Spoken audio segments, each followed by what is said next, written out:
नमस्कार, मी प्रियांका पाटील। आपण पाहत आहात राष्ट्रीय लोकराज्य न्यूज, निर्भीड बातम्यांचे व्यासपीठ। आज आपण दिवसभरामध्ये घडणाऱ्या घडामोडींवर नजर टाकूया। अहमदनगर जिल्ह्यातील सुप्रसिद्ध मॉल राजपाल घेऊन आले आहेत 30% ते 70% पर्यंत भव्य डिस्काउंट व भव्य सेल, तसेच आकर्षक खरेदीवर आकर्षक गिफ्ट। आला रे आला राजपाल सेल आला, त्वरा करा आणि आपण सर्व चला आपली खरेदी फक्त राजपाल मध्येच करा। राजपाल सेल अहमदनगर, संगमनेर, नारायणगाव या ठिकाणी येऊन आपली खरेदी करा व मिळवा आकर्षक बक्षिसे। तर या संधीचा ग्राहकांनी जास्तीत जास्त लाभ घ्यावा। संपर्कासाठी संगमनेर 02425 22 22 26, अहमदनगर 0241 2 99 92 99, नारायणगाव 021 32 2 42 13 2। सनातन संघटनेच्या नेत्यांसह पत्रकारांच्या हत्येचा कट, सुरत पोलिसांनी नरसीतून एकास ताब्यात घेतले। पाकिस्तानच्या ग्रुपशी संबंधाचा संशय। पाकिस्तानमधील एका भारतविरोधी देश विघातक कृती करणाऱ्या व्हॉट्सअप ग्रुपशी थेट संपर्क असलेल्या नरसी जिल्हा नांदेड येथील एका तरुणाला सुरत पोलिसांनी रविवारी ताब्यात घेऊन गुजरातला नेला आहे। या प्रकरणामुळे येथे एकच खळबळ उडाली असून पुन्हा एकदा नांदेड शहर हे चर्चेत आलं आहे। सनातन संघटनेच्या नेत्यांसह पत्रकारांच्या हत्येचा कट या ग्रुपमध्ये रचण्यात येत होता असं सांगण्यात आलं।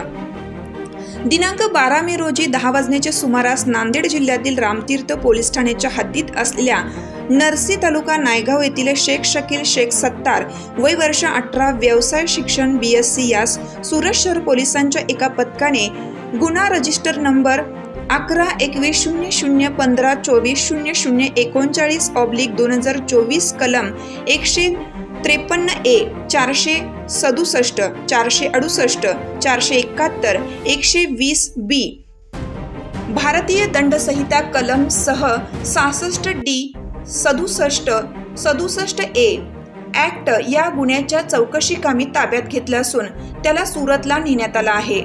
जयेश बाबू राजपूत नावाचा व्हॉट्सअप ग्रुप पाकिस्तानातील वकास व सरफराज डोगर हे चालवत होते।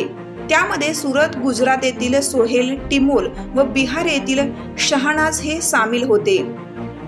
सर्व आरोपींनी मिळून सनातन संघाचे पदाधिकारी, हिंदुत्ववादी नेते आणि पत्रकार यांना जीवे मारण्याची धमकी देऊन भडकवण्याचे प्रयत्न केले आहेत। परदेशातून शस्त्रे आयात करण्याच्या त्यांच्या चॅटिंग सुद्धा सापडलेल्या आहेत। त्यानंतर सदर आरोपीचे व इतरांचे व्हॉट्सअप ग्रुपमधील चॅटिंग तपासणी केल्यानंतर नरसी तालुका नायगाव येथील युवक शेख शकील शेख सत्तार हा देखील यात सहभागी असल्याचे आढळून आले। रविवारी सुरत पोलिसांच्या पथकाने नांदेड पोलिसांना ही माहिती देऊन रामतीर्थ पोलिसांच्या मदतीने सदर युवकास अटक करून गुजरातकडे रवाना झाले आहेत। या संदर्भात सविस्तर चौकशीनंतरच सर्व बाबी पुढे येतील असे अतिरिक्त पोलीस अधीक्षक अविनाश कुमार यांनी सांगितलं आहे।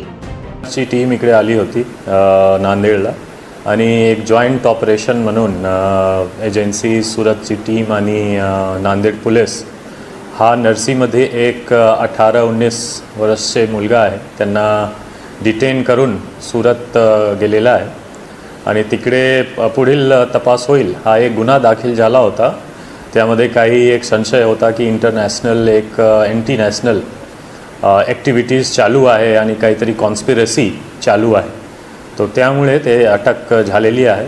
आणि आणखी त्यामध्ये 3-4 आरोपी आहे जे वेगवेगळ्या स्टेटमध्ये अटक झालेला आहे। नांदेडमध्ये सुद्धा नरसी मध्ये एक आरोपी होता, ते एक जॉईंट ऑपरेशन मध्ये अटक झालेला आहे। वसमत प्रतिनिधी रवी कुंटे।